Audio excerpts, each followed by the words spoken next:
Bunsod ng epekto ng bagyong Maymay, kabi-kabila ang mga naitalang landslides sa iba't ibang bahagi ng Cordillera.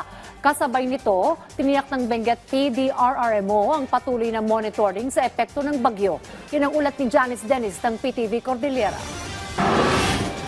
Dahil sa tuloy-tuloy na pag-ulan dulot ng bagyong Maymay, suspendido ang klase sa Benguet at Abra. Naitala rin ang pagguho ng lupa na nakaapekto sa ilang kalsada sa rehiyon. One-lane passable ang Baguio Bontoc Road sa Kaliking Atok Benguet dahil sa road slip. Gayon din ang Marcos Highway sa Taloy Sur Tuba Benguet dahil sa mud flow. Pansamantala namang sarado sa mga non-resident ang Cannon Road.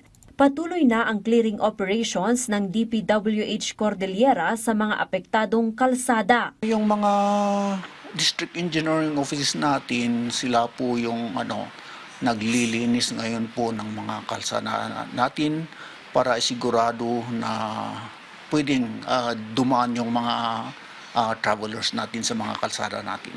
Sa Benguet, 4 na pamilya o 20 individual ang nagsagawa ng preemptive evacuation.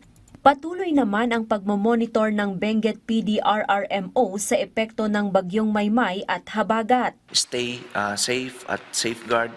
As to the preparedness naman po na ginawa ng province, yon still activated po ang EOC natin, blue alert status for continuous monitoring po ng ating AOR, and nakapag-pre-position na rin po yung mga other equipments for augmentation. As of 10:30 kaninang umaga, 18 na pamilya o 48 na individual sa 9 na barangay sa Baguio City at Benguet ang apektado ng bagyo at habagat. Ayon sa DSWD Cordillera, 2 bahay ang bahagyang nasira, habang 9 na pamilya ang nakituloy sa kanilang mga kamag-anak.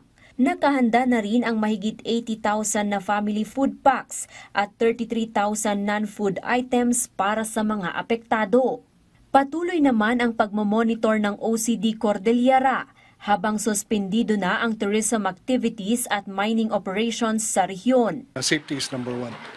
So yun po sana yung isaalaala natin na lagi at saka makinig po sa mga ulat po ng warning agencies natin tulad ng Pag-asa. Sana po ay maging prepared tayo lagi. Okay? At saka dapat po ay anuman yung abiso ng ating gobyerno ay sundin ng bawat isa. Muling nagpaalala ang ahensya sa publiko na maging alerto. Janice Dennis para sa Bayan.